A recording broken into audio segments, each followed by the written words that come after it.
లేఖన భాగం మనం గమనిస్తే ఇక్కడ యేసుక్రీస్తు ప్రభుల వారు చెబుతూ ఉన్న మాటలు మనకి కనబడుతూ ఉన్నాయి. శ్రద్ధగా కొన్ని నిమిషములు మనం దేవుని మాటలు వినడానికి ప్రయత్నం చేద్దాం. దేవుడు మనతో మాట్లాడతాడు. దేవుడు మాట్లాడే దేవుడు, మనం ఆరాధించే దేవుడు, మాట్లాడే దేవుడు. ప్రతి వారము దైవజనుడు చెబుతూ ఉన్న మాటలు ఉత్తుత్తి మాటలు కాదవి. అవి మన హృదయంలో పెట్టుకోవలసిన మాటలు. దైవజనుని సిద్ధపరిచి దేవుడు ఆ దైవజనుని నోట, అంటే నా నోట, సేవకుని నోట ఆయన మాటలు ఉంచి మనతో మాట్లాడుతూ ఉన్నప్పుడు వాటిని మనం పదిలంగా భద్రం చేసుకోవాలి. గుర్తుపెట్టుకోండి, ఈ విశ్వమంతటిలో, ఈ ప్రపంచమంతటిలో ఏవి శ్రేష్టమైనవి అంటే దేవుని మాటలు, దేవుని వాక్యములు శ్రేష్టమైనవి, దేవుని మాటలు శ్రేష్టమైనవి.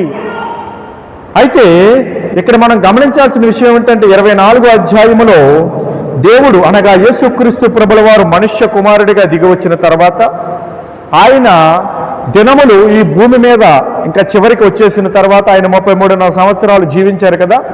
ఆయన పరిచర్య చివరి 3.5 సంవత్సరాలు చేశారు కదా. ఇంకా కొన్ని రోజుల్లో ఆయన సిలువ వేయబడతారు, ఆయన చనిపోతారు అన్న సమయంలో యేసుక్రీస్తు ప్రభుల వారు అనేకమైన విషయాలు బోధిస్తూ ఉన్నారు. ఒకసారి ఏం జరిగిందంటే, ఆ యెరూషలేములో, ఆ ఇజ్రాయేల్ దేశంలో యెరూషలేం ప్రాంతంలో అక్కడ ఉన్న మందిరం ఉంది. ఏ మందిరము? ఇప్పుడు మనకి మందిరం ఎలాగైతే ఉన్నదో అలాగే ఇజ్రాయేలీలకు మందిరం ఉంది. అప్పుడు దావీదు కడదామనుకున్నాడు. దావీదును కట్టొద్దని దేవుడు చెప్పాడు. దావీదు కుమారుడైన సొలొమోను ద్వారా దేవుడు కట్టించాడు.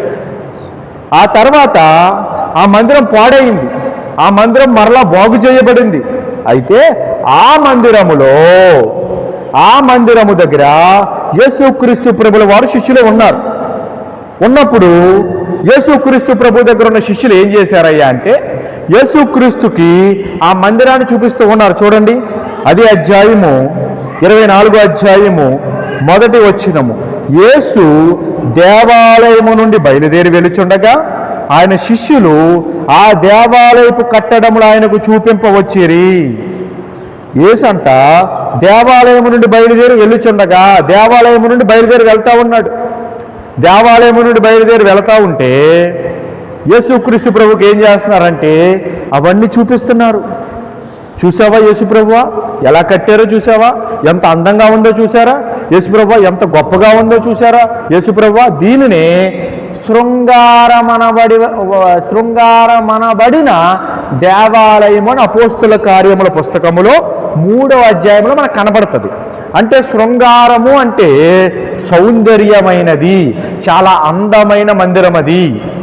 ఆ మందిరమును శిష్యులు యేసుక్రీస్తుకు చూపిస్తూ, యేసుక్రీస్తు ప్రభువా చూసావా ఎంత అందంగా ఉందో చూసావా, ఎంత గొప్పగా ఉందో చూసావా, ఎంత అద్భుతంగా ఉందో చూసావా అని ఆ మందిరం గురించి చెబుతూ ఉంటే, ఆ కట్టడముల గురించి చెబుతూ ఉంటే యేసుక్రీస్తు ప్రభు అక్కడ నుంచి చాలా విషయాలు మాట్లాడుకుంటూ వచ్చారు.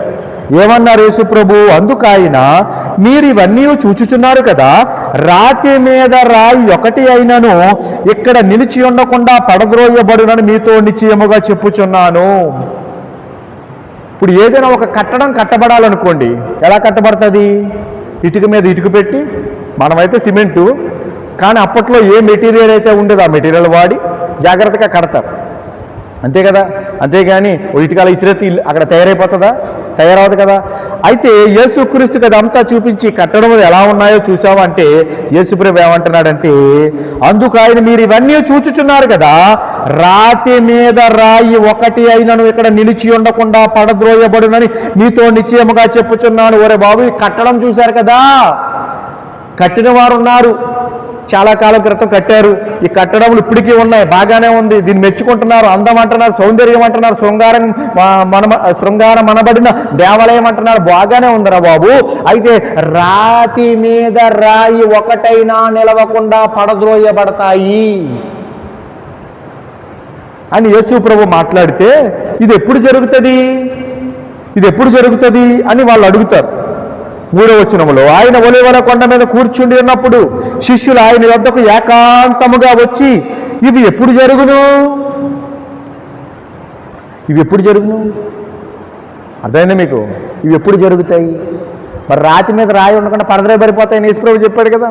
వాళ్ళు అడుగుతున్నారు యేసుప్రభు దగ్గరకు వచ్చి, ఎప్పుడు జరుగుతాయి అంటే, చూడండి, ఇవి ఎప్పుడు జరుగును? నీ రాకడకును ఈ యుగ సమాప్తికి నీ సూచనలేవి మాతో చెప్పుమనగా. నీ రాకడ ఎప్పుడు, మళ్ళీ ఎప్పుడు వస్తావు నువ్వు? యుగ సమాప్తి అంటే మొత్తం ఈ భూమి ఆకాశములన్నీ తీసివేస్తాడు దేవుడు, అది ఎప్పుడు అని వాళ్ళు అడిగారు. దానికి యేసుప్రభు చాలా సమాధానాలు చెప్పుకుంటూ వచ్చాడు. సమాధానాలు చెప్పుకుంటూ వచ్చి వచ్చి వచ్చి వచ్చి వచ్చి వచ్చి మన చదువుకున్న వచనం దగ్గరికి వచ్చేసరికి ఏమన్నాడంటే, చూడండి 36వ వచనం, అయితే ఆ దినమును గూర్చియు ఆ గడియను గూర్చియు తండ్రి మాత్రమే ఎరుగును గాని ఏ మనుష్యుడైనను పరలోకమందలి దూతలైనను కుమారుడైనను ఎరుగరు. అంటే తండ్రికి ఒక్కడికే తెలుసు, ఇంకెవరికీ తెలియదని యేసుప్రభు చెప్పాడు. ఏంటి? యేసుప్రభు రాకడ గురించి చెబుతూ ఏమన్నాడంటే, ఇక్కడ చూడండి, నోబాహు దినములు ఎలాగుండెనో మనుష్య కుమారుడు రాకడయును అలాగే ఉండును. ఏంటంట? నోబాహు దినములు ఎలాగుండెనో మనుష్య కుమారుని రాకడయును అలాగే ఉండును. జల ప్రళయమునకు ముందటి దినములలో నోబాహు ఓడలోనికి వెళ్ళిన దినము వరకు వారు తినుచు త్రాగుచు పెళ్లి చేసుకొనుచు పెళ్లికిచ్చుచు నుండి. నోబాహుతో దేవుడు ఏం చెప్పాడంటే, ఒరే బాబు నోబాహు, నువ్వు నా దృష్టికి నీతిమంతుడుగా కనబడ్డావురా, అయితే నేను నీకేం చెప్తున్నానంటే ఒక వాడకట్టు. ఒక వాడకట్టు అంటే అది పేరు కాదు, ఒక వాడను కట్టు తయారు చేయి. అర్థమైందా? ఏంటంట? ఒక వాడను చెప్పాలి, ఒక వాడను తయారు చేయి.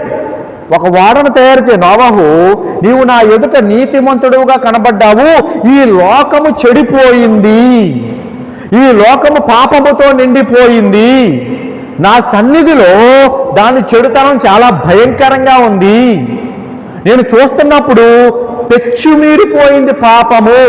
నువ్వేం చేస్తావంటే నోవాహు, నువ్వు చాలా నీతిగా బ్రతుకుతున్నావు, నీవు నన్ను నమ్ముకున్నావు, నీకు నీతి కలిగింది, నువ్వు ఏం చేస్తావంటే ఒక వాడ తయారు చేయి. ఏం తయారు చేయాలి? ఒక వాడ తయారు చేయి.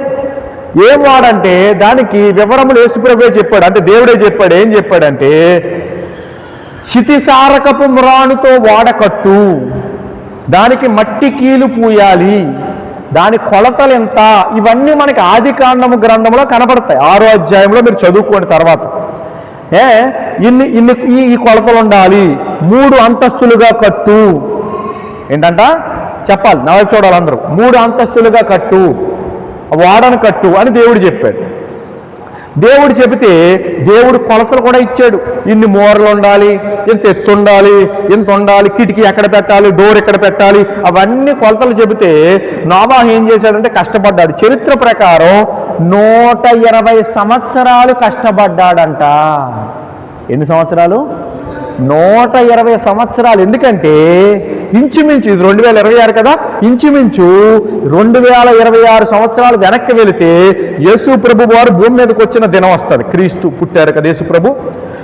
ఆయన కంటే ముందు ఇంచుమించు ఒక 2500 3000 సంవత్సరాలు. అంటే ఈ 2026 సంవత్సరాలు, ఆ 3000 సంవత్సరాలు, మొత్తము ఇంచుమించు 5000 సంవత్సరాల క్రితం ఆ వాడను కట్టమని దేవుడు చెబితే వాడ కట్టాడు. అర్థమైంది మీకు? ఎందుకంటే పాపం పెరిగిపోయింది కాబట్టి ఈ భూమి మీదకి దేవుని ఉగ్రత పంపించాలని దేవుడు అనుకున్నాడు. ఎలా పంపించాలి అనుకున్నాడంటే జల ప్రళయాన్ని పంపించాలనుకున్నాడు. ప్రళయము, ఆకాశము నుండి వర్షము భయంకరంగా కురుస్తూ ఉంటది, అలాగే కింద అగాధ జలములు, కింద నుంచి దేవుడు ఆ తూములు విప్పి, ఆకాశ తూములు విప్పి విస్తారముగా వర్షము నీళ్లు విస్తారముగా వచ్చినప్పుడు ఏం జరుగుతుందంటే ఈ భూమి మీద ఉన్న ప్రజలందరూ చచ్చిపోతారు. అయితే నువ్వు కట్టుకున్న వాడలోనికి నువ్వు వెళితే నువ్వు బ్రతుకుతావు, నీ కుటుంబం వెళితే నీ కుటుంబం బ్రతుకుతుంది. అలాగే కొన్ని జంతువులు, ఎందుకంటే ఈ జల ప్రళయంలో మనుషులు చచ్చిపోతారు. అయితే నోవాహు, నువ్వు నీతిగా బ్రతికావు కాబట్టి నీలో నుంచి నేను జనాంగములను రప్పిస్తాను. అర్థమైందా మీకు? జంతువులు ఉన్నాయి కదా, జంతువులు కూడా ఏంటంటే జతలు జతలుగా నీ ఓడలోనికి వస్తాయి. అర్థమైందా మీకు? అంటే ఏనుగులు, ఒక ఆడేనుగు ఒక మగ ఏనుగు, కుందేళ్ళు ఒక ఆడ కుందేలు ఒక మగ కుందేలు. ఎందుకంటే జల ప్రళయంలో జంతువులన్నీ చచ్చిపోతాయి, జల ప్రళయంలో మనుషులందరూ చచ్చిపోతారు. అయితే నోవాహు దేవుని యందు భయభక్తులు కలిగి ఉన్నాడు, దేవుడు చెప్పిన మాట విన్నాడు, దేవుడి యందు విశ్వాసం ఉంచి ఉన్నాడు, దేవుని సన్నిధిలో నీతిగా ఉన్నాడు కనుక నోవాహుని దేవుడు ఏం చేశాడంటే, దేవుడు రాబోయే ఉగ్రత నుంచి తప్పించి నోవాహు ద్వారా ప్రజలను కలగజేయాలి అని దేవుడు అనుకున్నాడు. దేవునికి దగ్గరగా స్తోత్రం చెప్పండి. చేతులెత్తి చెప్దాం హల్లెలూయా, చేతులెత్తి చెప్దాం హల్లెలూయా. అర్థమైందా? గుర్తుపెట్టుకోండి, దేవుడు చాలా గొప్ప దేవుడు. మనం ఆరాధించే దేవుడు మనల్ని కాపాడే దేవుడు, మనం ఆరాధించే దేవుడు మనల్ని భద్రపరిచే దేవుడు, మనం ఆరాధించే దేవుడు మనకి సహాయము చేసి మనల్ని బలపరిచే దేవుడు ఆయన. ఆ దేవుడు ఏం చేశాడంటే నోవాహును చూశాడు. నోవాహుకు దేవుని ఎడలున్న భక్తి, దేవుని ఎడలున్న భయము, దేవుడి కొరకు జీవించాలని ఆతురత, దేవుడి కొరకు బ్రతకాలనే కోరిక ఆ యొక్క దేవుడు నోవాహుతో మాట్లాడేలాగా చేసింది. దేవుడు మాట్లాడాడు. వాడకట్రా బాబు అన్నాడు. వాడకట్రా అంటే కష్టపడ్డాడు, ఇంచుమించు 120 సంవత్సరాలు కష్టపడ్డాడు. కానీ ఇక్కడ విషయం ఆలోచిస్తే నోవాహు ఒక్కడు మాత్రమే కాదు, నోవాహు భార్య, నోవాహుకి 3 కుమారులు ఉన్నారు, షేము, హాము, యాపేతు. ఆ 3కి ఒక్కొక్కరికి ఒక్కొక్క భార్య, అంటే వాళ్ళ 3 కుమారులు, ఇంకొక 3 భార్యలు. 3 ఎంత? 6. ఆ 6 నోవాహు భార్య. మొత్తం ఎంత? ఇప్పుడు 80. ఈ 80 కష్టపడి ఓడ కట్టారు. పెద్ద ఓడ కట్టారు, మామూలుగా కాదు, చాలా పెద్ద ఓడ కట్టారు. ఎందుకంటే మరి జంతువులు ఉండాలి కదా, నోవాహు ఉండాలి, నోవాహు కుటుంబం 8 మంది ఉండాలి, జంతువులు చాలా రకములైన జంతువులు ఆ ఓడలోనికి వెళ్ళి భద్రపరచబడాలి. అర్థమైంది మీకు? ఇప్పుడు పడవ ఉందనుకోండి, మీరు వదిలేండి చూసుకుంటారు, నా వైపు చూడండి అంటారు. వాక్యం వినండి, శ్రద్ధగా వాక్యం వినండి, గమనించండి. ఇప్పుడు ఒక పడవ ఉందనుకోండి, పడవకి చిల్లు పడింది అనుకోండి, మునిగిపోతుందా నీటిలో?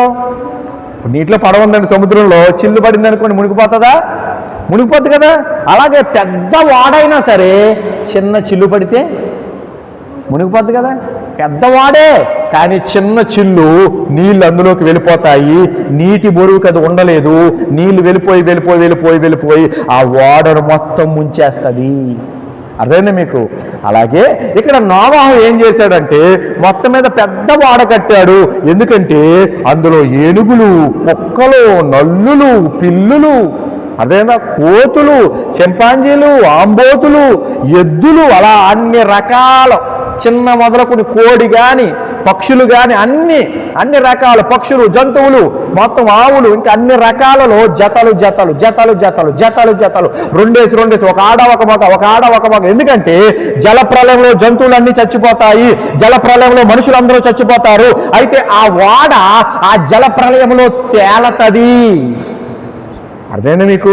జల ప్రళయంలో అంటే నీరు, ఆ నీటి లోపల ఆ వాడ ఏం చేస్తుంది? తేలుతుంది కదా. అర్థమైంది మీకు? అయితే ఆ వాడ తేలిన తర్వాత ఆ వాడలో ఉన్న వారు మాత్రమే బ్రతుకుంటారు, కింద జల ప్రళయంలో ఉన్న వారందరూ చచ్చిపోతారు. అర్థమైంది మీకు? ఎందుకంటే ఆ వచ్చిన నీళ్లు, వచ్చిన జల ప్రళయము 40 దినాలు వచ్చిందంట. ప్రచండమైన వర్షం కురిసింది. అక్కడ రాసుంటది, దేవుడు ఆకాశ తూములు విప్పాడు అని రాసుంటది. కింద నుంచి కూడా నీళ్లు వచ్చాయి అని రాసుంటది. మొత్తము నిండిపోయింది. ఎంత ఎత్తు నీళ్లు నిండిపోయాయో తెలుసా? ఎంత ఎత్తు! ఇప్పుడు మనం చర్చిలో ఉన్నాం కదా, చర్చి పైన ఉంది కదా, కింద భూమి కన్నా చర్చి పైన ఉంది కదా. ఇప్పుడు అరారాతు కొండ అనుకుంటా, ఆ కొండ ఉన్నది, అరారాతు కొండ. ఆ కొండ ఎక్కడ ఉంటుందండి? కింద ఉంటుందా పైన ఉంటుందా? పర్వతాలు కొండల పైన ఉంటాయి కదా. అలాంటి కొండపైకి వెళ్ళి ఆగిందంట వాడ. అంటే జల ప్రళయంలో వచ్చిన నీళ్లు మొత్తం భూమిని కప్పేసి భూమి మీద ఉన్న ప్రజలందరినీ చంపేసింది. అర్థమైందా మీకు? అయితే ఆ క్రమములో ఆ నీళ్లు ఎంత ఎత్తు దాకా వచ్చేసి అంటే భూమి కన్నా చాలా ఎత్తుగా ఉన్నాయంటే నీళ్లు. అర్థమైందా మీకు? మీకు అర్థం కావటం కోసం ఇప్పుడు ఉదాహరణకి ఇది భూమి అనుకోండి. ఉదాహరణకి ఇది భూమి అనుకోండి. ఉదాహరణకి భూమికి ఇంత ఎత్తులో నీళ్లు ఉన్నాయి. భూమి ఎలా ఉంటుంది? గుండ్రంగా ఉంటుంది కదా. అంటే మొత్తం కప్పేసి ఉన్నాయి నీళ్లు. అర్థమైందా మీకు? అంటే ఇది భూమి అనుకోండి, ఇది నీళ్లు. ఇప్పుడు ఆ భూమి మీద ఎవరైనా బ్రతకగలరా?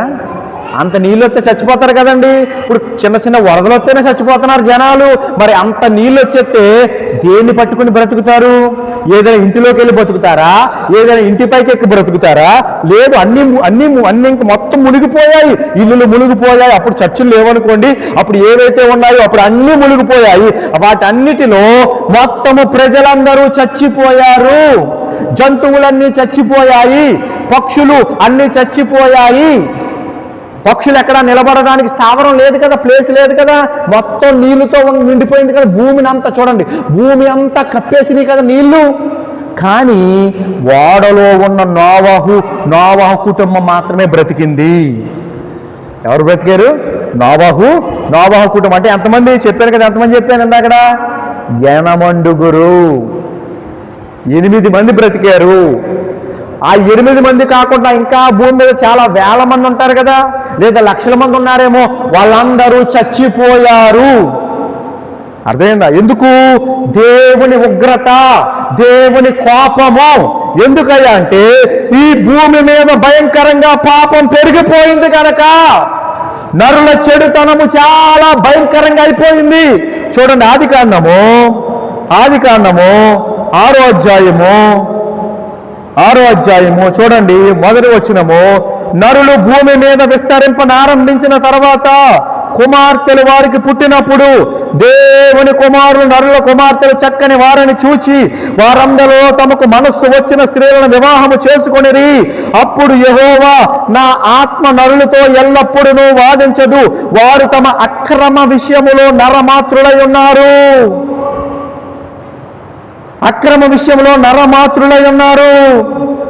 చూడండి 7వ వచనం చూడండి, 5వ వచనం చూడండి. నరుల చెడుతనము భూమి మీద గొప్పదనియు. ఏంటంట నరుల చెడుతనం? నాతో కలిసి చెప్పండి. నరుల చెడుతనం భూమి మీద గొప్పదనియు. అంటే చాలా గొప్పగా ఉందంట. ఏంటి? చెడుతనం, పెంట, పాపపు పెంట, పనికి మాలినతనం, దుష్టత్వం. అదేంటి మీకు? పిచ్చ పనులు, పనికిరాని పనులు, దేవునికి నచ్చని పనులు, అవన్నీ చేశారు. అందుకే ఇక్కడ ఏం రాసిందంటే నరుల చెడుతనం అంట భూమి మీద గొప్పది. అంటే గొప్పదంటే ఏంటంటే గొప్పగా ఉందని చెప్పడం కాదు దేవుడు, చాలా విపరీతంగా ఉందరా బాబు అని చెప్తున్నాడు దేవుడు. అందుకే అంత గొప్ప చెడుతనమును తీసివేయటానికి దేవుడు ఏం చేశాడంటే గొప్ప జలప్రలయాన్ని రప్పించాడు. ఆ మాట అర్థం చేసుకోండి, నా వైపు శ్రద్ధగా వినండి, చూడండి. మీరు మనసు ఎక్కడో పెడితే అర్థం కాదు వాక్యం. జలప్రలయము ద్వారా ఆ గొప్ప చెడుతనమును తీసివేయాలి అని చెప్పి దేవుడు జలప్రలయాన్ని పంపించాడు. జలప్రలయము వచ్చిందా అంటే వచ్చింది, దానికి చరిత్ర ఆధారాలున్నాయి. నోవహు అప్పుడు కట్టిన ఓడ ఉన్నది కదా, ఆ ఓడ ఎక్కడికి వెళ్ళి ఆగిందంటే ఇక్కడ చూడండి,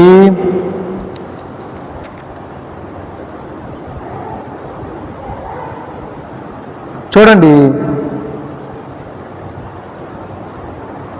8వ అధ్యాయం ఆదికాండము 3వ వచనము 4వ వచనము. అప్పుడు నీళ్లు భూమి మీద నుండి క్రమక్రమముగా తీసిపోవుచుండెను. ఇప్పుడు జలప్రలయం వచ్చింది కదా, ఇప్పుడు వరద వచ్చింది అనుకోండి, ఆ వరద వచ్చిన తర్వాత నీళ్ళు అలాగ ఉండిపోతాయి, వెనక్కి వెళ్ళిపోతాయి కదా. అలాగే ఆ జలప్రలయం కూడా దేవుడు ఏం చేశాడంటే రెండవ వచనము, అగాధ జలముల ఓటలను ఆకాశపు తూములను మూయబడెను. దేవుడు ఏం చేశాడంటే అగాధ జలముల ఓటలు అంటే భూమి క్రింద ఉన్న ఓటలు మూసేశాడు. ఆకాశంలో తూములు ఉన్న ఆ తూములు మూసేశాడు. ఎందుకంటే వర్షం ఇంకా వచ్చినా, ఈ ఓటల్లో నుంచి నీరు ఇంకా పైకి వచ్చినా ఇంకా జలప్రళయం ఎక్కువైపోతుంది కనుక దేవుడు మూసేశాడు. కింద అగాధ జలములు మూసేశాడు, పైన ఓటలు మూసేశాడు. ఆ ఓటలు ఇవి మూసివేయబడిన తర్వాత ఏం జరిగిందయ్యా అంటే ఆకాశము నుండి కురియుచున్న ప్రచండ వర్షము నిలిచిపోయెను. ప్రచండ వర్షం ఆ మాట చూడండి, అద్భుతమైన మాట. తెలుగు అద్భుతంగా వాడాడు దేవుడు. ఇక్కడ దేవుడికి అన్ని భాషలో వచ్చు. ఇక్కడ పదాలు చాలా అద్భుతంగా వాడాడు. ప్రచండ వర్షం, బాగా వర్షం కురిసిందని చెప్పలా, ప్రచండ వర్షం. అబ్బా, చాలా విపరీతంగా కురిసింది వర్షం. ఎందుకంటే భూమి అంతా మునిగిపోయేంత వర్షం కురిసింది. అర్థమైందా మీకు? రాజమండ్రి కాదు, కొండగుంటూరు కాదు, కొండగుంటూరు పాకలు కాదు, మొత్తం భూమి అంతా మునిగిపోయింది ఆ నీటిలో. అర్థమైందా మీకు? ఆ ఆకాశ తూములు, కింద అగాధ కోపములు అవన్నీ మూసేశాడు దేవుడు. పట్టుకోండి ఈ మాట. అయితే అప్పుడు నీళ్లు భూమి మీద నుండి క్రమక్రమముగా తీసిపోవుచుండెను. క్రమక్రమముగా నీళ్లు వెళ్ళిపోతూ ఉన్నాయి. నీళ్లు వెళ్ళిపోతూ ఉండగా 150 దినములైన తర్వాత నీళ్లు తగ్గిపోగా 7వ నెల 17వ దినమున ఓడ అరారాతు కొండల మీద నిలిచెను. ఎక్కడ నిలిచిందంట? కొండల మీద అంట. ఏం కొండలు? అరారాతు కొండలు. పేరు కూడా చెప్పారు చూసారా? పేరు కూడా అరారాతు కొండలు. ఇప్పటికీ ఆ కొండలు ఉన్నాయి. ఆ ఓడ ఇంచుమించు 5,000 సంవత్సరాల క్రితం లేదా 4,500 సంవత్సరాల క్రితం కట్టిన ఓడ కదా. అయితే ఆ ఓడ దొరకలేదు, కానీ ఆ ఓడ కొండల మీద ఆగింది కదా. ఆ గుర్తు కొండల మీద ఉన్నది. ఆ గుర్తు కొండల మీద ఇంకా ఉన్నది. పురాతత్వ శాస్త్రవేత్తలు అని చెప్పి వారు భూమి మీద పరిశోధనలు చేస్తూ ఉంటారు. ఇంతకుముందు డైనోసర్లు ఉండేవా? డైనోసర్ల యొక్క శిలాజాలాలు ఎక్కడున్నాయి? లేకపోతే ఇంతకు ముందు కొన్ని వందల సంవత్సరాల క్రితం కట్టబడిన కట్టడం ఇప్పుడు ఏమైంది? ఆ డైనెస్టీ ఏమైంది? ఈ ప్రభుత్వం ఏమైంది? ఆ రాజు ఏమయ్యాడు? అప్పట్లో వాడబడిన వెండి నాణ్యాలు, ఇవన్నీ పరిశోధన చేసేవారు. అయితే అలా పరిశోధన చేయగా చూడండి అందరూ, నోవాహు ఓడ దొరికింది అంటే అది దొరకలేదు, కానీ దాని గుర్తులు దొరికాయి. దాని గుర్తులు దొరికాయంటే అర్థం ఏంటండి? అది ఉన్నట్ట లేనట్ట? అది ఉన్నది అంటే దాని అర్థం ఏంటి? జలప్రలయం వచ్చినట్ట రానట్ట? జలప్రలయం వచ్చిందంటే దాని అర్థం ఏంటి? దేవుని ఉగ్రత వచ్చినట్ట రానట్ట? దేవుని ఉగ్రత వచ్చిందంటే దాని అర్థం ఏంటి? భూమి మీద చెడుతనం ఎక్కువైందా లేదా? అంటే బైబిల్ కరెక్టా కాదా? బైబిల్లో వ్రాయబడిన ప్రతి వచనము కరెక్టే, సత్యమే. దేవునికి స్తోత్రం కలుగును గాక. ఈ భూమి మీద ఏదైనా ఒక పుస్తకములో కొన్ని కరెక్ట్ అవ్వచ్చేమో, కొన్ని తప్పైపోవచ్చేమో, కానీ ఏకైక పుస్తకము, నిజమైన పుస్తకము, అద్భుతమైన పుస్తకము, మాట్లాడే పుస్తకము, జీవము కలిగిన పుస్తకము, మన బ్రతుకులు బాగు చేయగలిగిన పుస్తకము, చరిత్ర, రాబోయే ప్రవచనాలు అన్ని కలగలిపిన అద్భుతమైన పుస్తకము ప్రభు అయిన యేసుక్రీస్తు మనకు అనుగ్రహించిన బైబిల్ గ్రంథము. చప్పట్లు కొట్టి ప్రభుని మహింపరుద్దాం. దేవునికి స్తోత్రం కలుగును గాక. హల్లెలూయా. మనం ఆరాధించే దేవుడు కళ్ళబుల్ల కబుర్లు చెప్పే దేవుడు కాదు, పిట్ట కథలు రెట్ట కథలు చెప్పే దేవుడు కాదు, నిజమైన దేవుడు. మనం ఆరాధించే దేవుడు సత్య దేవుడు. మనం ఆరాధించే దేవుడు నిత్య దేవుడు. యుగ యుగములో ఉన్నవాడు శాశ్వత కాలం మొదలుకొని శాశ్వత కాలం వరకు ఆయనకి సమస్తము తెలుసు. దేవునికి దగ్గరగా స్తోత్రం చెప్దాం. హల్లెలూయా. అయితే గమనించండి, ఇక్కడ నీళ్లు వెనక్కి వెళ్ళిపోయిన తర్వాత అరారాతు కొండల మీద ఆ ఓడ వెళ్ళి నిలిచింది. శ్రద్ధగా వినండి, ఓడ వెళ్ళి నిలిచింది. అయితే ఆ ఓడ ఉన్నది కదా, ఆ ఓడలో నోవాహు కుటుంబము, అలాగే జంతువులు, పక్షులు, ఏనుగులు, కుక్కలు, కోతులు, అలా రకరకాల జంతువులు అవన్నీ కూడా ఓడలో ఉన్నాయి. అవి మాత్రమే బ్రతికాయి. అందరూ నా వైపు చూడండి. జంతువులు బ్రతికాయి, నోవాహు ఓడలో ఉన్న నోవాహు కుటుంబం బ్రతికింది, భూమి మీద ఉన్న ప్రజలందరూ చనిపోయారు. అర్థమైందా మీకు? భూమి మీద ఉన్న ప్రజలందరూ చెప్పాలి, నా వైపు చూడాలి. భూమి మీద ఉన్న ప్రజలందరూ చనిపోయారు. నోవాహు వాడ, ఆ వాడను ఏమంటారంటే నోవాహు ద్వారా దేవుడు కట్టించాడు కాబట్టి నోవాహు వాడ అని పిలుస్తారు. నోవాహు వాడ. అయితే ఆ నోవాహు వాడ చూడండి, మన వచనంలోకి వచ్చేయండి. అక్కడ ఏమి రాసుందయ్యా అంటే, నోవాహు దినములు ఎలాగుండెనో మనుష్య కుమారుడు రాకడియును అలాగే ఉండును. జల ప్రళయమునకు ముందటి దినములలో నోవాహు వాడలోనికి వెళ్ళిన దినము వరకు వారు తినుచు త్రాగుచు పెళ్లి చేసుకొనుచు పెళ్లికిచ్చుచు నుండి. తింటున్నారంట, త్రాగుతున్నారంట, పెళ్లి చేసుకున్నారంట, పెళ్లికి ఇచ్చుకున్నారంట వారి కుమార్తెలను, మళ్ళీ పెళ్లిళ్ళు చేసుకుని తెచ్చుకున్నారంట అవతల ఉన్న కుమార్తెలను, కోడలను. అలాగా వారు జీవితాన్ని గడిపేశారు తప్ప వారు నోవాహు వాడ ఎందుకు కడుతున్నాడు, అసలు నోవాహుతో దేవుడు మాట్లాడాడని నోవాహు చెబుతున్నాడు కదా, అయితే నోవాహు వాడ ఎందుకు కడుతున్నాడు? మనకి వర్షం అంటే తెలియదు కదా, ఎందుకంటే అప్పటిదాకా వర్షము పడలేదు. నా వైపు చూడండి, శ్రద్ధగా దేవుని మాటలు వినండి. నా వైపు చూడండి, నిద్రపోవద్దు, శ్రద్ధగా వినండి. అప్పటిదాకా ప్రజలకు వర్షం అంటే తెలియదు, వర్షం అంటే ప్రజలకు తెలియదు. ఇంతకు ముందు మా పాపను తీసుకుని వస్తుంటే తుప్పర పడుతుంది, తుప్పర పడినప్పుడు ఆశ్చర్యంగా వెళ్ళాల్సి వస్తుంది, తనకు వర్షం అంటే తెలియదు. అలాగే దేవుడు ఇంకా భూమి మీదకి వర్షాన్ని పంపించని రోజులవి. అసలు వర్షం అంటే ప్రజలకు తెలియదు. అప్పుడు దేవుడు మాట్లాడాడు. ఏం మాట్లాడంటే, బాబు నోవాహు నువ్వు వాడకట్రా, నేను వర్షం పంపిస్తాను, ప్రళయాన్ని పంపిస్తాను, ప్రచండ వర్షాన్ని పంపిస్తాను, జల ప్రళయాన్ని పంపిస్తాను, నువ్వు కుటుంబమే బ్రతుకుతుంది. నేను చెప్పిన జంతువులు జతలు జతలుగా నీ ఓడలోనికి వస్తారు, వాళ్ళు మాత్రమే బ్రతుకుతారు, మిగిలిన ప్రజలందరూ చచ్చిపోతారు, ఎందుకంటే ఆ పాపము భయంకరంగా ఉంది. అర్థమైందా?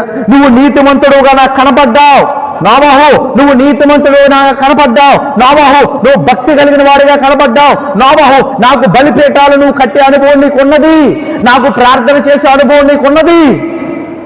నువ్వు నీ కుటుంబం బ్రతకాలి. ఏంటంట? నువ్వు నీ కుటుంబం బ్రతకాలి. ఇక్కడ నోవాహుతో దేవుడు చెబితే నోవాహు నమ్మాడండి. నా వైపు శ్రద్ధగా వినండి. ఈరోజు ఈ మాట పట్టుకుని మీరు వెళ్ళాలా. నోవాహు ఏం చేశాడు? నమ్మాడు. నోవాహు నమ్మాడు. అవునా? వాడ కట్టనా? వాడెలా కట్టాలి? వాడెలా కట్టాలి నాకు తెలియదు కదా. అసలు వాడంటే ఏంటి? వాడంటే ఏంటి అర్థమైంది మీకు? వాళ్ళకి తెలియదు ఏమీని. ఇది ఎప్పుడు ఆదికాండం ఎప్పుడు జరిగింది? ఆదికాండంలో. ఆదికాండం అంటే అర్థం ఏంటి? ఆది అంటే ఏంటి? మొదలు. ఆది అంటే మొదలు, అంతము అంటే చివరా.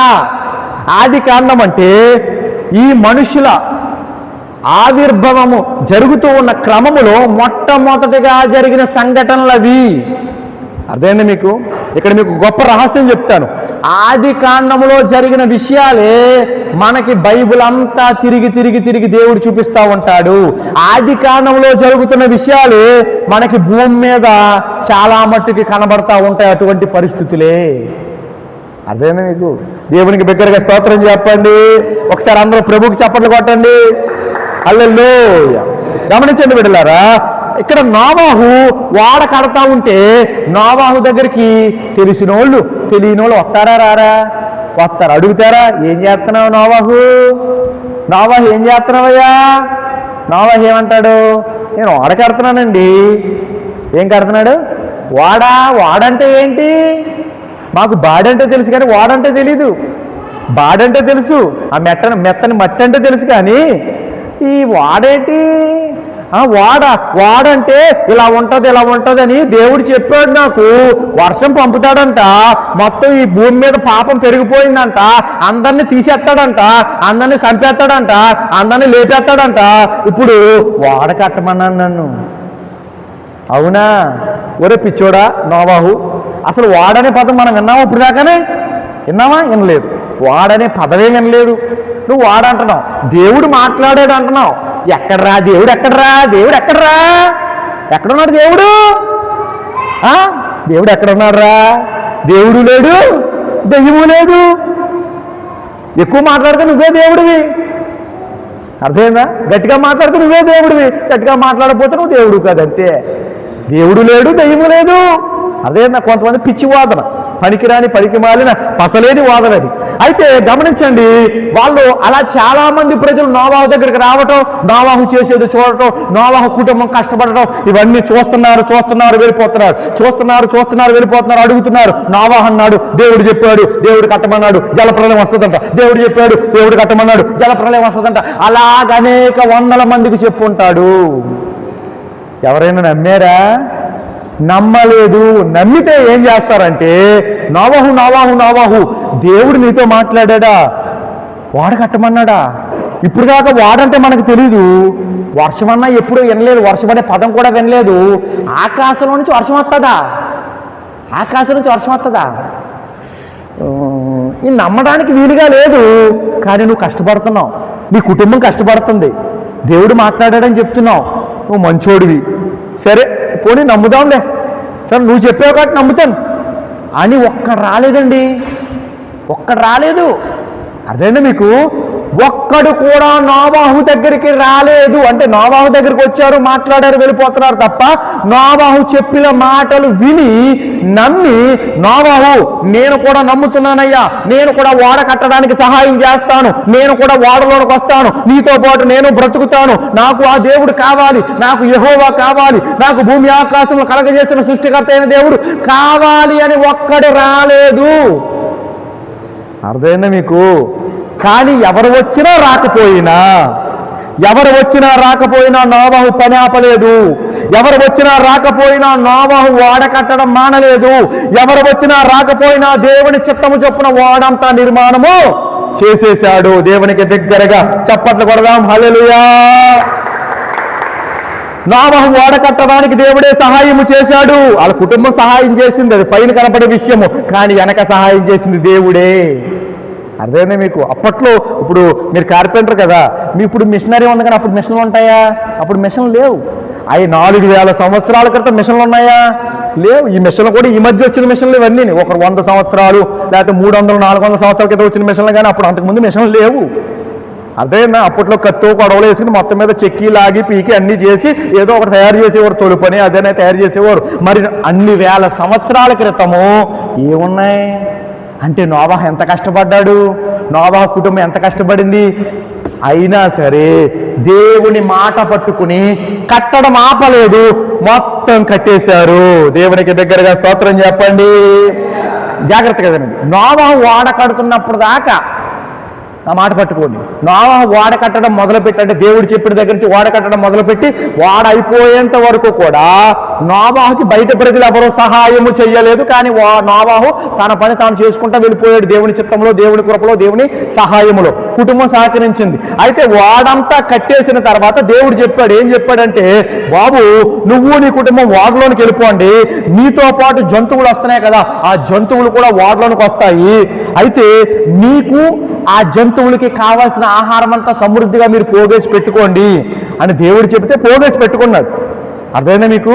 జంతువులు ఎన్నో వేల జంతువులు, వేల పక్షులు కానీ జంతువులు కానీ అవన్నీ కూడా వేల జంతువులు, వాటన్నిటికీ ఆహారం, అలాగే నోవాహుకి నోవాహు కుటుంబానికి ఆహారం, అలాగే జంతువులకి నీళ్లు, అలాగే వీళ్ళకి నీళ్లు, అవన్నీ కూడా సమకూర్చి పెట్టుకున్నాడు. ఎందులోకి? ఓడలోనికి. అర్థమైందా మీకు? ఓడలోనికి సమకూర్చి పెట్టుకున్నాడు. దేవుడు చెప్పిన టైం రానే వచ్చింది. జంతువులన్నీ లోనికి వెళ్ళిపోయాయి, నోవాహు కుటుంబం కూడా లోనికి వెళ్ళిపోయింది. లోనికి వెళ్ళిపోయిన తర్వాత దేవుడు ఏం చేశాడో తెలుసా? తలుపు దేవుడే వేశాడు. నోవాహు ఆ ఓడ తలుపు దేవుడే వేశాడు. ఎందుకంటే నోవాహుకు తెలిసిన వాళ్ళు ఎవరైనా వెంటనే ఆ జల ప్రళయంలో నుంచి నోవాహు నువ్వు చెప్పిన మాట నిజమేనయ్యా, జల ప్రళయం వచ్చేసిందయ్యా, అయ్యి బాబోయ్ వర్షం వచ్చేస్తుంది, గట్టిగా వర్షం వచ్చేస్తుంది, ఇదేనా వర్షం, ఇప్పుడు దాకా మాకు తెలీదు, ఆ ఓడ తలుపు తీవయ్యా, నేను లోనకు వచ్చేస్తాను, ఓడ తలుపు తీవయ్యా, విన్నారా మీరు? ఓడ తలుపు తీవయ్యా, మేము లోనకు వచ్చేస్తాం. మరి ఇప్పుడు దాకా ఎక్కడ దేకావు? ఇన్ని సంవత్సరాలు ఓడ కడుతుంటే ఎక్కడ దేకేవరా నువ్వు? జలప్రలయం వస్తుందని చెప్పాడు కదా దేవుడు, నేను చెప్పాను కదా, మరి నేను చెప్పినప్పుడు నువ్వు వినాలి కదా. వినలేదయ్యా బాబు, పొరపాటు అయిపోయింది. పొరపాటే కదా, పొరపాటు శిక్ష అనుభవించు. అర్థమైనా మీకు? అక్కడ నోవాహుకి ప్రమేయం లేకుండా దేవుడే డోర్లు క్లోజ్ చేసేసాడు. జాగ్రత్తగా వినండి, నా వైపు చూడండి. దేవుడే డోర్లు క్లోజ్ చేసేసాడు.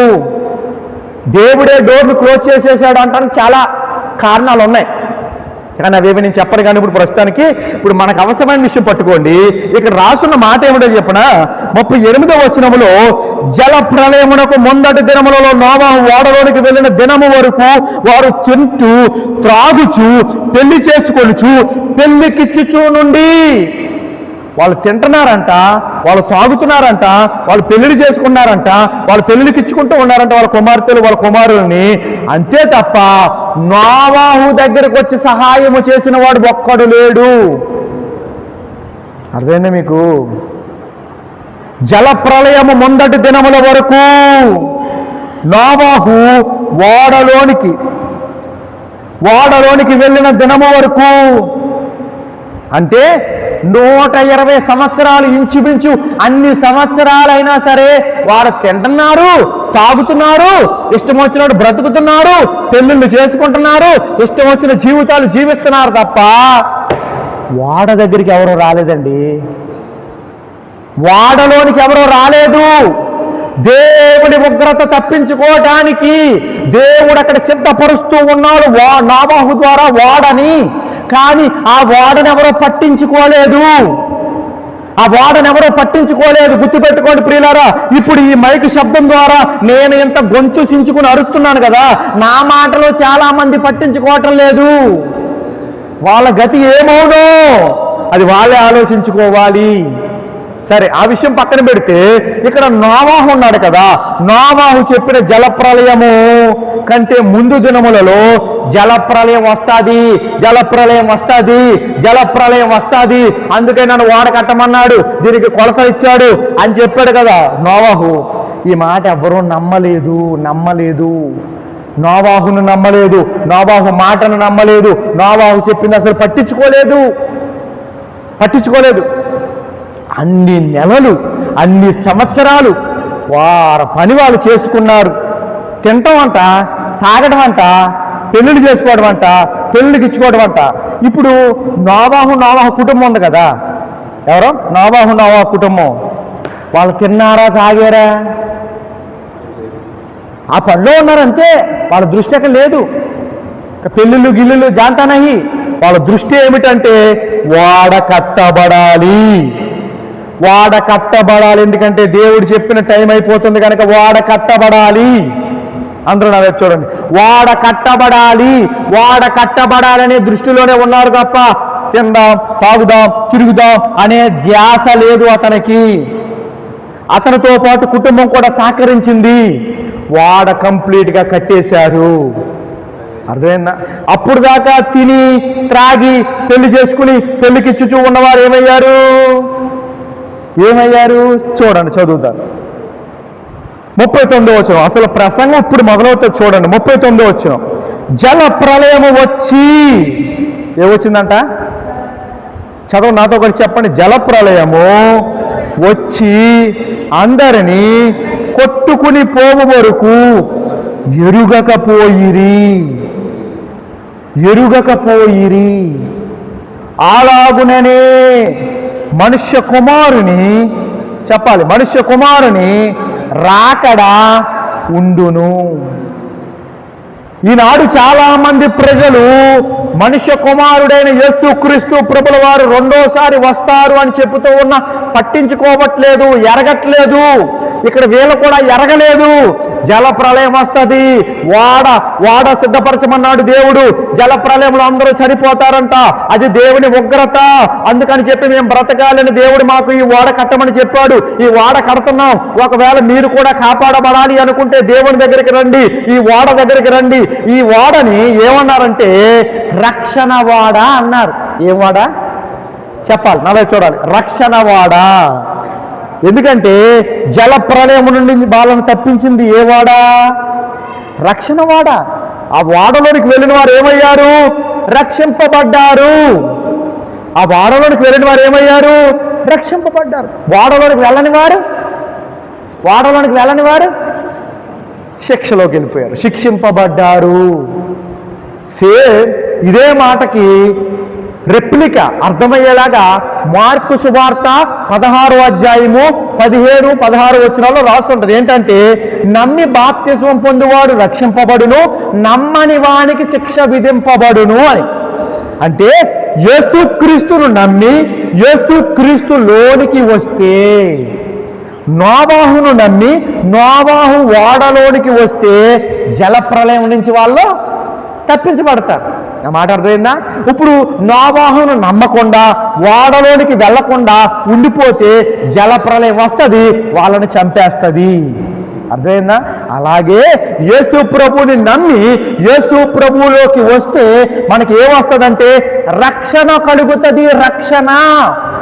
దీనిని ఏమన్నారంటే, ఇదే మత్తయి సువార్తలో 11వ అధ్యాయములో 28-29 వచనాల్లో, ప్రయాసపడి భారము మోసుకొనుచున్న సమస్త జనులారా నా యొద్దకు రండి, నేను మీకు విశ్రాంతిని ఇస్తాను అన్నాడు. ఏమిస్తానన్నాడు? చెప్పాలి. ఏమిస్తానన్నాడు? విశ్రాంతిని ఇస్తానన్నాడు. విశ్రాంతి అంటే ఏంటి? గొప్పడేసి పడుకోబెడతాడా? మంచం ఎత్తాడా? లేకపోతే మన చిత్రరావు గారి దగ్గర మంచం కొడుకుని పట్టుకెళ్ళి ఎత్తాడా? కాదు. విశ్రాంతి అంటే ఏమిటంటే మనసుకు నెమ్మది, రక్షణ. అర్థమైందా మీకు? మనసుకు నెమ్మది. అలాగే విశ్రాంతి అంటే శాంతి. ఏంటి చెప్పాలి? శాంతి. అందుకే యేసుప్రభువు అన్నాడు, లోకం ఇచ్చినట్లుగా కాదు, నేను మీకు శాంతిని అనుగ్రహిస్తున్నాను అన్నాడు. అంటే ఏంటి విశ్రాంతి అంటే ఏంటి చెప్పాలి? చూడాలి. నెమ్మది. నెమ్మది. బయట ఎంత భయంకరమైన పరిస్థితులైనా ఉండనివి గాక, చూడండి, యేసుక్రీస్తులోనికి వస్తే మనకేముంటది? నెమ్మది. ఇక్కడ విషయం చెప్పమంటారా? నోవాహు అనే మాటకు అర్థం ఏంటో తెలుసా? నెమ్మది. నోవాహు అనే మాటకు అర్థం ఏంటి? నెమ్మది. ఇప్పుడు యేసుక్రీస్తు ఏమిస్తానన్నాడు? నెమ్మది, విశ్రాంతి. ఇప్పుడు జలప్రలయం నుంచి వాళ్ళు తప్పించబడాలంటే ఏం చేయాలి? నోవాహు దగ్గరికి రావాలి. నోవాహు అంటే అర్థం ఏంటి? నోవాహు అనే పేరుకి అర్థం ఏంటి? నెమ్మది. చెప్పాలి. నోవాహు అనే పేరుకి అర్థం ఏంటి? నెమ్మది. అందుకు నోవాహు దగ్గరికి వచ్చి నోవాహు మాట విని నోవాహు ద్వారా దేవుడు కట్టించిన ఓడలోనికి వస్తే వాళ్ళకి ఏం కలుగుతుంది అంటే నెమ్మది కలుగుతుంది, విశ్రాంతి కలుగుతుంది. బయట జలప్రలయం ఉన్నది, కానీ ఆ జలప్రలయము ఆ ఓడలోనున్న వారిని ఏమీ చెయ్యదు. బయట జలప్రలయం ఉంది, కానీ ఆ ఓడలోనున్న వారికి ఏమీ జరగదు. ఎందుకు? వారు ఎక్కడున్నారు? ఓడలో ఉన్నారు. అర్థమైంది మీకు? ఓడలో ఉన్నారు కాబట్టి వాళ్ళకి ఏమీ జరగదు. అలాగే ఈ భూమి మీద ఎన్ని భయంకరమైన పరిస్థితులు వస్తున్నప్పటికీ మనకి కూడా ఏమీ జరగదు. ఎందుకు? మనం ఎక్కడున్నాం? నోవాహు కంటే గొప్పవాడైన యేసుక్రీస్తులో మనం ఉన్నాము. అర్థమైందా మీకు? నోవాహు కంటే గొప్పవాడైన యేసుక్రీస్తులో మనం ఉన్నాము. యేసుక్రీస్తులో మనకి ఏం కలుగుతుందంటే నెమ్మది కలుగుతుంది. యేసుక్రీస్తులో మనకి ఏం కలుగుతుందంటే రక్షణ కలుగుతుంది. ఇప్పుడు మీరు అనుకోవచ్చు, ఏమండి పాస్టర్ గారు ఇప్పుడు జలప్రలయం వచ్చింది కదా, జలప్రలయంలో ఆ ఓడ ఏమైంది? కాపాడబడిందా లేదా? ఓడలో ఉన్న ప్రజలు ఏమయ్యారు? కాపాడబడ్డారా లేదా? ఆ మాట అర్థమవుతుందా మీకు? ఆ మాట అర్థమవుతుంది కదా? రక్షింపబడ్డారా లేదా ఓడలో ఉన్న వాళ్ళు? అలాగే ఇక్కడ ఒక విషయం చెప్తాను మీకు. అక్కడ ఏమి రాసిందంటే 39 వచ్చిన మన మూల వచ్చిన అలాగునని మనుష్య కుమారుని రాకడ ఉండును. మనుష్య కుమారుని రాకడ ఉంటది. మనుష్య కుమారుడు రాకడకు ముందు ఈ భూమి మీద భయంకరమైన అలజడులు ఎదురవుతాయి. ఆనాడు జలప్రలయం వచ్చినప్పుడు ఎలాగైతే అలజడులు వచ్చినవో అలాగే యేసు ప్రభు రాకడ టైములో కూడా భూమి మీద భయంకరమైన శ్రమలు కలుగుతాయి. అందరూ నవ్వు చూడండి. ఈ భూమి మీద ఆనాడు జలప్రలయం వచ్చినట్టుగానే ఈ భూమి మీద శ్రమలు ఉంటాయి. అయితే ఓడలో ఉన్నవారు ఎలాగైతే కాపాడబడ్డారో అలాగే మనం కూడా ఈ భూమి మీద ఉన్న శ్రమల మధ్యలోనే ఉంటాము. కానీ ఆ శ్రమలు మనల్ని తాకకుండా, ఆ శ్రమల్లో మనం ఏమైపోకుండా యేసుక్రీస్తు అనే వాడ ద్వారా దేవుడు మనల్ని కాపాడతాడు. దేవునికి బిగ్గరగా స్తోత్రం చెప్పండి. ఒకసారి బిగ్గరగా అందరూ చప్పట్లు కొట్టండి, చప్పట్లు కొట్టండి, యేసు ప్రభువుకి చప్పట్లు కొట్టండి. హల్లెలూయా. గమనించండి బిడ్డలారా, మనం కాపాడబడతాము. యేసుక్రీస్తు అనే వాడలో మనం ఉండాలి. యేసుక్రీస్తు అనే వాడలో మనం లేవనుకోండి, వాడలోంచి బయటికి వెళ్ళిపోయామనుకోండి, ఏం జరుగుతుంది? అర్థమైంది మీకు? ఆనాడు నోవాహు కుటుంబం ఓడలో ఉంది కదా, ఆ ఓడ నుంచి బయటకు వస్తే ఏమయ్యేది? నోవాహు కుటుంబం కూడా చచ్చిపోద్ది కదా. అలాగే జంతువులు ఉన్నాయి, జంతువులు బయటకు వస్తే చచ్చిపోతాయి. అలాగే మనము యేసుక్రీస్తులోనే ఉండాలి. యేసుక్రీస్తులో నుంచి బయటికి రాకూడదు. ఎల్లప్పుడూ యేసుక్రీస్తును కలిగిన వారముగా ఉండాలి. అందుకే అపోస్తలుడైన పౌలు ఏమన్నాడు తెలుసా? క్రీస్తులోనికి బాప్తిసం పొందిన మీరు క్రీస్తుని ధరించుకొని ఉన్నారు. ఏంటంట? క్రీస్తుని ధరించుకుని ఉన్నారంట. ఈ వస్త్రములు మనం ఎలా ధరించుకున్నామో, మనం యేసు ప్రభువుని నమ్మి యేసు ప్రభువులోకి వచ్చి యేసు ప్రభువు నామంలో బాప్తిసం పొంది సంఘంలో చేర్చబడడాన్ని బట్టి మనము యేసు క్రీస్తుని ధరించుకుని ఉన్నాము. అర్థమైందా మనకి? అంటే యేసు క్రీస్తులో మనం ఉన్నాము. ఇప్పుడు యేసుక్రీస్తులో మనం ఉన్నాం కాబట్టి యేసుక్రీస్తులోనే మనం ఏమవ్వాలి? ముందుకి కొనసాగాలి. ఆ ముందుకు కొనసాగే క్రమంలో యేసుక్రీస్తు చెప్పింది మనం చెయ్యాలి. యేసుక్రీస్తులో మనం అడుగులు వేయాలి. అదేందా మీకు? ఇప్పుడు వాడలో ఉన్నారండి, వాడలో ఉన్నారు. వాడ ఎటు వెళితే అటు మీరు వెళ్తారా లేదా? అంతే కదా. ఇప్పుడు వాడ ఇటు వెళ్తుంది అనుకోండి, వాళ్ళు వాడలో ఉన్నారు కాబట్టి ఆ వాడలో పాటే వెళ్ళిపోతారు. ఇప్పుడు వాడు ఇటు వెళ్తుంది అనుకోండి, వాడలోనే వాళ్ళు ఉన్నారు కాబట్టి ఇలా వెళ్ళిపోతారు. అలాగే మనం కూడా యేసు ప్రభువులో మనం ఉన్నాం కనుక యేసు ప్రభు ఏం చెప్తే అది చేసుకుంటూ యేసు ప్రభు ఎటు నడిపిస్తే అటు వెళ్ళిపోవాలి. అర్థమైందా మీకు? మన వాడెవరో? యేసు ప్రభు. మన వాడు యేసు ప్రభు అండి. ఆనాడు నోవాహు కట్టిన వాడ కంటికి కనపడింది, కానీ ఈనాడు యేసు ప్రభు మనకి వాడగా ఉన్న విషయం కంటికి కనపడదు, కానీ అది మనకి గ్రహింపు అవుతుంది. దేవునికి దగ్గరగా స్తోత్రం చెప్దాం. హల్లెలూయా. ముగించేస్తాను చూడండి. జలప్రలయం వచ్చి అందరినీ కొట్టుకుని పో వరకు ఎరుగకపోయిరి.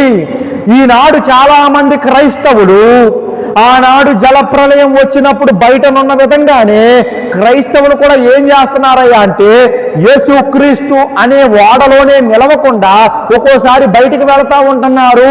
బయటికి వెళ్లకుండా స్థిరముగా యేసుక్రీస్తు అనే వాడలోనే నిలిచి ఉండండి.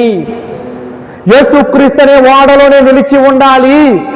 యేసుక్రీస్తు అనే వాడలో మీరు నిలిచి ఉండాలనే మీకు వాక్యం చెబుతున్నాం మేము. అర్థమైందా మీకు? ఇప్పుడు వాక్యం మీకు ఎందుకు చెప్తున్నాం? ఆదివారం సరదాగానా? కాసేపు ఒక గంట. ఇప్పుడు బయట ఈటీవీ, జెమినీ టీవీ, మా టీవీ, ఆ టీవీ, ఈ టీవీ, పెద్ద టీవీ, చిన్న టీవీ అనే టీవీలు ఉన్నాయి కదా, సినిమా హాళ్ళు. వాళ్ళు సినిమాలకు వెళ్తున్నారు, మనం సినిమాలకు వెళ్ళం కాబట్టి మనం ఒక గంట వాక్యం వినాలి. వాళ్ళకి అది ఎంటర్టైన్మెంటు, ఇది మనకి ఎంటర్టైన్మెంట్ అనుకోవడానికా వాక్యం వినేది? కాదు.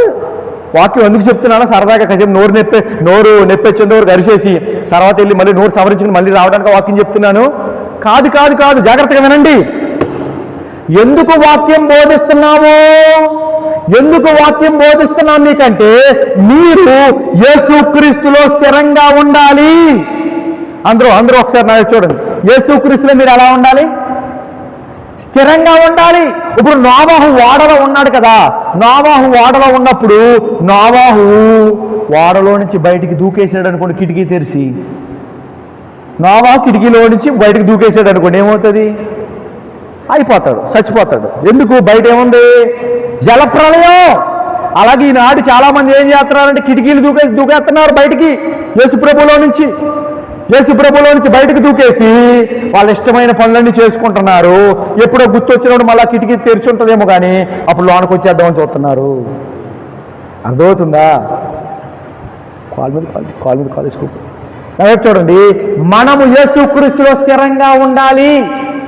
యోహాను సువార్త 15వ అధ్యాయంలో ఏమన్నాడంటే మీరు నా యందు నిలిచి ఉండండి. ఏమన్నాడు యేసు ప్రభు? చూడండి, యోహాను సువార్త యోహాను సువార్త 15వ అధ్యాయములో 4వ వచనం, నా యందు నిలిచియుండుడి, మీ యందు నేనును నిలిచియుందును. ఏంటంట? చూడండి, నాతో కలిసి చెప్పండి. నా యందు నిలిచియుండుడి, మీ యందు నేనును నిలిచియుందును. మనమంట ఆయన యందు నిలిచి ఉండాలంట. అంటే ఆయన యందు అంటే ఆయనలో. ఇప్పుడు నోవహు ఎక్కడ ఉన్నాడు? ఓడలో ఉన్నాడు కదా. మనం ఎక్కడ ఉండాలి? ఆయనలో ఉండాలి. ఆయనలో ఉండాలి, ఆయనకి అటాచ్ అయిపోయి ఉండాలి. అప్పుడు ఆయన ఏమన్నాడు? నేను మీ యందు నిలిచియుందును అంటున్నాడు. ఆయన మనలో ఉంటాడు, మనం ఆయనలో స్థిరంగా ఉండాలి. అపోస్తలుడైన పౌలు గారు ఏమన్నారయ్యా అంటే, మీరు స్థిర హృదయముతో ప్రభువుని హత్తుకుని ఉండండి అన్నాడు. చూడండి, అపోస్తల కార్యముల పుస్తకములో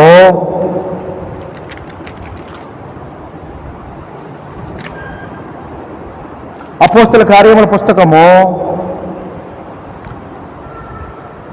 14వ అధ్యాయము 22వ వచనం, శిష్యుల మనస్సులను దృఢపరిచి విశ్వాసమందు నిలకడగా ఉండవలెననియు, అనేక శ్రమలను అనుభవించి మనము దేవుని రాజ్యంలో ప్రవేశింపవలెననియు వారిని హెచ్చరించిరి.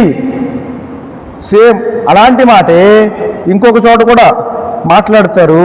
చూడండి,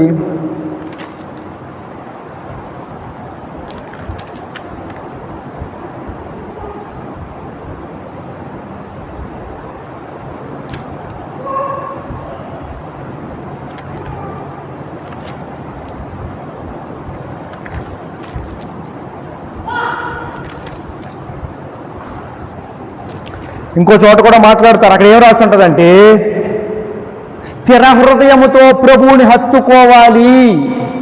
ఏంటంట? స్థిర హృదయముతో ప్రభువుని హత్తుకోవాలి. స్థిర హృదయముతో ప్రభువుని హత్తుకున్నప్పుడు ఏం జరుగుతుందయ్యా అంటే, ప్రభు మాటలు మనం వింటాము.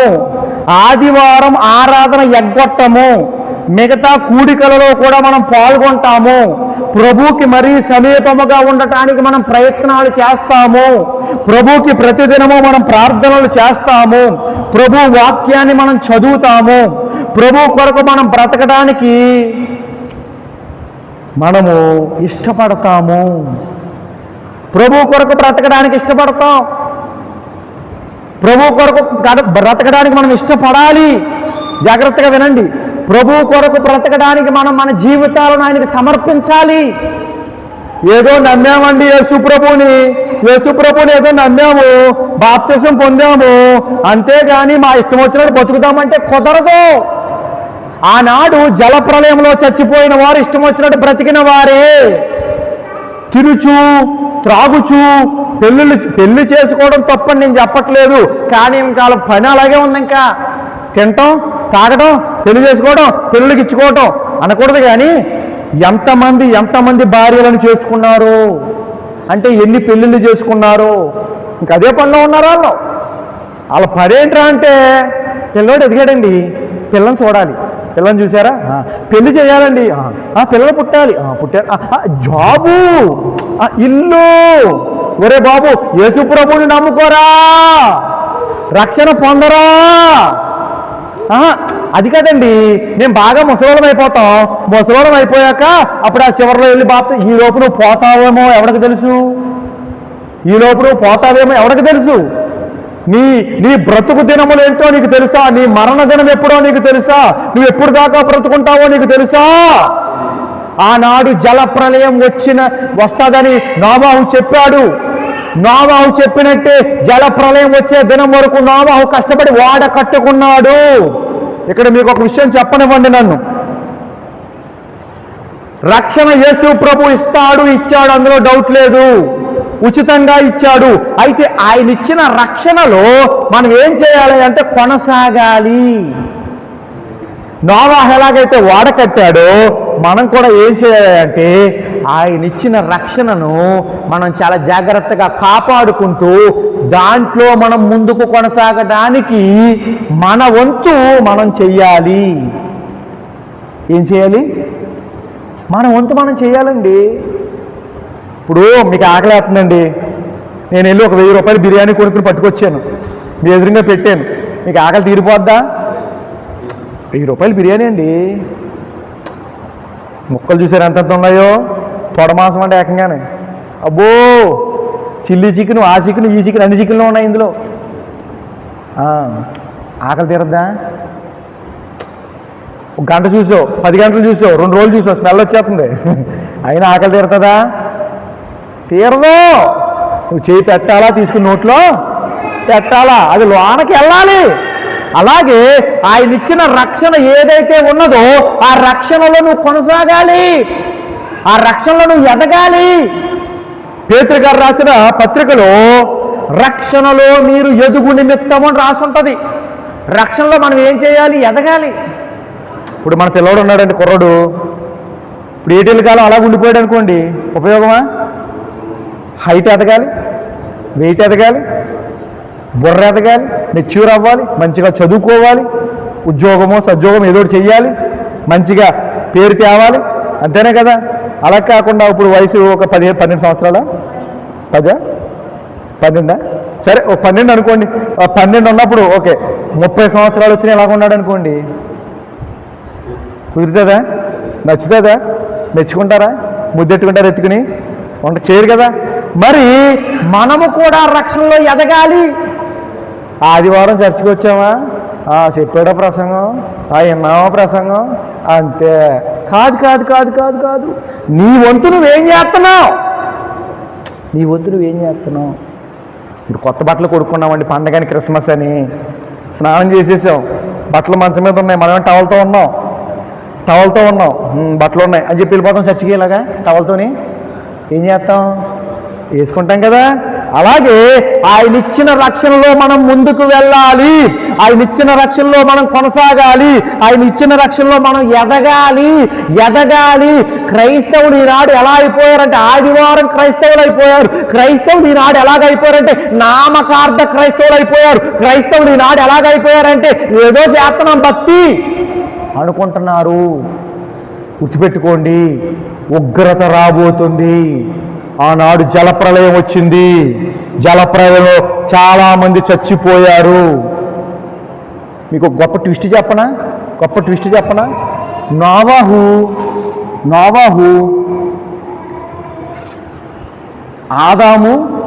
ఆదాముకి మళ్ళీ షేతు పుట్టాడు. అలా పుట్టుకుంటా ఒక 5వ 6వ జనరేషన్ నోవాహు. అర్థమైంది మీకు? హనోక్ అని ఒక అతను ఉన్నాడు. హనోకుకి నోవాహు మనవడవుతాడు. అర్థమైందా? మనవడు అంటే తెలుసు కదా, కొడుకో కూతురు కొడుకో మొత్తం మీద. అయితే నోవాహు, జాగ్రత్తగా వినండి, ఆదాము నుంచి వచ్చిన సంతానములో నోవాహు. ఇప్పుడు నోవాహుకి బంధువులు ఉంటారా ఉండరా? ఉంటారు కదా, బోల్డ్ మంది బంధువులు ఉంటారు కదా. మరి వాళ్ళెవరు ఎందుకు కాపాడబడలేదు? వాళ్ళందరూ ఎందుకు కాపాడబడలేదంటే వాళ్ళు కూడా నోవాహు మాట నమ్మలేదు, నోవాహు మాట వినలేదు. ఈనాడు చాలా మంది క్రైస్తవులు చర్చిలకు వస్తున్నారు కానీ దేవుని మాట వినట్లేదు, దేవుని మాట నమ్మట్లేదు. గుర్తుపెట్టుకోండి, మనుష్యుని రాకడ జరుగుతుంది అంటే యేసు ప్రభు రాకడా. ఆ రాకడకి ముందు మనం సిద్ధపడాలి. మనం ఎలా సిద్ధపడతామంటే అందులో ఒకటి ఏమిటంటే మనము దేవుని సన్నిధికి క్రమం తప్పకుండా రావాలి, దేవుని సన్నిధిలో మనం గడపాలి, ప్రార్థనలు పెట్టినప్పుడు రావాలి, మనం ప్రతిరోజు ప్రార్థన చేసుకోవాలి, మనం ప్రతిరోజు దేవునికి స్తుతులు చెల్లించాలి, మనము దేవుడి కొరకు కనిపెట్టుకోవాలి. దేవునికి స్తోత్రం చెప్పండి. అందరూ నవ్వు చూడండి. అలా కాకుండా ఇష్టం వచ్చినట్టు ఉంటామండి. ఆదివారం ఆరాధనకు ఒకసారి వస్తామండి, మిగతా రోజులు మా ఇష్టం, మా పని, మా తతంగం అండి, మా గొడవ, మా గోత్రం అండి అంటారా? మీ ఇష్టమే. దేవుడు అంటాడు మీ ఇష్టమే అంటాడు. ఆనాడు జలప్రలయంలో ప్రజలు కొట్టుకుని వెళ్ళిపోయారు కదా. ఇప్పుడు గుర్తుపెట్టుకోండి, వాడలోనికి నోవాహు కుటుంబం మాత్రమే కాకుండా, జంతువులు మాత్రమే కాకుండా ఇంకా ఎవరైనా వస్తే ఆ వాడలో చోటిస్తాడు నోవాహు. దేవుడు కూడా ఎక్కించుకోమంటాడు వాడలోనికి. ఎందుకో తెలుసా? మన దేవుడు ప్రేమ కలిగిన దేవుడు, మన దేవుడు కృప కలిగిన దేవుడు. ఇప్పుడు సిలువ మీద దొంగ చచ్చిపోతున్నాడండి. యేసు ప్రభుకి కుడి తట్టు ఒకడు, ఎడం తట్టు ఒకడు. చివరి క్షణాలలో, చివరి నిమిషాలలో, ప్రభువా నీ రాజ్యంతో వచ్చినప్పుడు నన్ను జ్ఞాపకం చేసుకో అని అన్నాడు. వెంటనే యేసుప్రభు అన్నాడు, నేడు నువ్వు నాతో కూడా పరదేశంలో ఉండు అన్నాడు. అప్పుడు దాకా దొంగే, అప్పుడు దాకా దోచుకున్నవాడే, అప్పుడు దాకా ఇష్టం వచ్చినట్టు బతికిన వాడే, అప్పుడు దాకా ఎన్నో మానభంగాలు చేసాడేమో. కానీ ఒక్కసారి ప్రభు తట్టు తిరిగాడు, ఓడ తట్టు తిరిగాడు, రక్షణ ఓడలోనికి రావడానికి ఇష్టపడ్డాడు. నన్ను జ్ఞాపకం చేసుకోయా అన్నాడు. వచ్చారా బాబు అన్నాడు. వెంటనే కృప కృప కృప సమృద్ధిగా ఉంది యేసుక్రీస్తు దగ్గర. కృపా సత్య సంపూర్ణుడు యేసుక్రీస్తు. కానీ నువ్వేం చేయాలయ్యా అంటే యేసు ప్రభు పాదాలు పట్టుకోవాలి, యేసు ప్రభు దగ్గరికి రావాలి, యేసుక్రీస్తు ప్రభుని నమ్మాలి, యేసుక్రీస్తు ప్రభు మాట వినాలి. యేసుక్రీస్తు దగ్గరికి వచ్చానండి, యేసుక్రీస్తులోకి వచ్చానండి, యేసుక్రీస్తులో ఉన్నానండి. ఓకే, మంచిదే. యేసుక్రీస్తులో ఉన్న నీవు ఎలా బ్రతుకుతున్నావు? నీ బ్రతుకు ఎలా ఉంది? ప్రతిరోజు ప్రార్థన చేస్తున్నావా? ప్రతిరోజు బైబిల్ చదువుతున్నావా? పోనీ చదువు రాకపోతే మీకు తెలిసిన వాళ్ళ చేత చదివించుకుని వింటున్నావా? లేకపోతే సెల్ ఫోన్లో ఆడియో మెసేజ్లు ఉంటాయి, అయ్యానే పెట్టుకుని వినొచ్చు బైబిల్ ఆడియో. పోనీ అయ్యానే వింటున్నావా? వాక్యం వింటున్నావా? బైబిల్ చదువుతున్నావా? ప్రతిరోజు నువ్వు తింటున్నావు కదా, మరి ప్రతిరోజు వాక్యం వినవా? ప్రతిరోజు స్నానం చేస్తున్నావు కదా, ప్రతిరోజు నీ ఆత్మకు స్నానం జరగొద్దా? ఆదివారం ఒకరోజు వస్తే సరిపోతుందా? మిగతా రోజులు, మిగిలిన రోజులు కూడా ప్రభు పాదాల దగ్గర గడపాలి. ఒకవేళ చర్చకు రాలేకపోవచ్చు పరిస్థితిని బట్టి, కానీ ప్రభు పాదాలు పట్టుకోవాలి, ప్రభు దగ్గర గడపాలి. ఒకవేళ చర్చకు వచ్చే పరిస్థితులు, ఒక విషయం చెప్పమంటారు, గుర్తుపెట్టుకోండి. దేవుడు ఎవరిని దీవిస్తాడో తెలుసా? దేవుడు ఎవరిని దీవిస్తాడో తెలుసా? దేవుడు ఎవరికి చేరువవుతాడో తెలుసా? దేవుని కొరకు ఎవరు బ్రతుకుతామని నిర్ణయం తీసుకుంటారో వాళ్ళకి దేవుడు చేరువవుతాడు. అర్థమైంది మీకు? దేవుడు ఎవరికి చేరువవుతాడయ్యా అంటే, దేవుడు మాకు కావాలి. ఆదివారం ఒకరోజే కాదు, సోమవారం పెడుతున్నారు ఆరాధన, శుక్రవారం పెడుతున్నాను, నేను ఆరాధన పెడుతున్నాను, మేము వస్తాం. పనుందా? అవసరమైతే పని పక్కన పెట్టుకుని వస్తాం. మాకు దేవుడు కావాలి, మాకు దేవుడు కావాలి. గుర్తుపెట్టుకోండి, దేవుడు దీవించడం మొదలు పెడితే దానిని ఎవ్వడు ఆపలేడు. గుర్తుపెట్టుకోండి, ఆ యొక్క దేవుడు మనల్ని దీవించాలి అంటే ఉత్తిగా దీవెనలు దేవుడు ఇవ్వడు, ఉత్తిగా దేవుడు దీవెనలు ఇవ్వడు. ఒకవేళ దేవుడు దీవెనలు ఇచ్చినా అవి మన జీవితంలో కనబడాలి అంటే, చూడండి, అవి మన జీవితంలో కనబడాలి అంటే మనము దేవుణ్ణి మరింతగా సమీపించాలి. మనం మరింతగా దేవుణ్ణి సమీపించాలి. అందరూ చూడండి, పాపను పట్టించుకోవద్దు. చూడండి, మరింతగా మనం దేవునికి చేరువవ్వాలి, మరింతగా మనం దేవునికి అటాచ్ అవ్వాలి. అలా అటాచ్ అయితే దేవుడు మనల్ని దీవిస్తాడు, దేవుడు మనల్ని ఆశీర్వదిస్తాడు. అర్థమవుతుంది మీకు? కానీ చాలామంది, అంటే ఇక్కడ ఇంకో విషయం కూడా చెప్తాను, చివరి మాట. దేవుడు దీవిస్తాడు, ఆశీర్వదిస్తాడు. అయితే దేవుడు దీవించినా దీవించకపోయినా యేసుక్రీస్తు ప్రభు కొరకే మనం బ్రతుకుదాము. గుర్తుపెట్టుకోండి, మాట ఎప్పుడు మీ హృదయాల మీద రాసి పెట్టుకోండి. ఎందుకంటే ఈ విశ్వానికి, ఈ ప్రపంచానికి ఉన్న ఏకైక దేవుడు మన కొరకు ప్రాణం పెట్టి సమాధి చేయబడి మూడో దినమున తిరిగి లేచి మనల్ని పరలోక సింహాసనం మీద మోక్ష స్వర్గ పరలోకములోనికి చేర్చుకోవడానికి త్వరలో రానయ్యున్నవాడు ఏకైక దేవుడు, నిజమైన దేవుడు, ప్రభువు అయిన యేసుక్రీస్తు మాత్రమే. అందుకు ఆయననే మనం కలిగి ఉందాం, ఆయనలో మనం నిలకడగా ఉందాం, ఆయనలో మనం స్థిరంగా ఉందాం, ఆయనను మనం స్థిర హృదయంతో హత్తుకుందాం, ఆయనను కలిగిన వారముగా ముందుకు సాగుదాం, ఆయనలో మనం నిలిచి ఉందాం. దేవుడి కొద్ది మాటలు మన వెనుకడిలో ఆశీర్వదించును గాక. అందరూ కళ్ళు మూసుకొని మోకాలు వేయండి. ప్రభువైన